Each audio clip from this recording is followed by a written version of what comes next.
The 2021 Chevy Silverado uses a smart key system for keyless entry.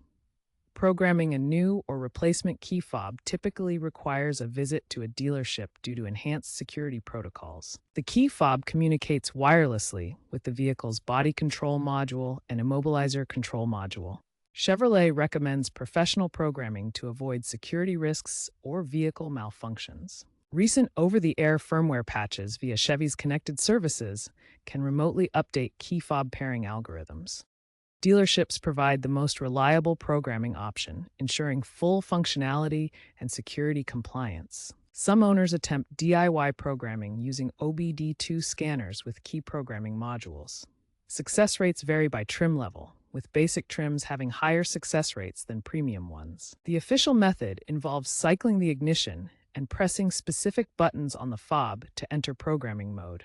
This requires access to the driver's seat and a working key fob. This method often requires additional tools or dealer intervention for full functionality. Unauthorized programming can bypass anti-theft systems, potentially triggering error codes or causing vehicle malfunctions. Contact a certified mechanic or Chevrolet dealer to ensure compliance and safety.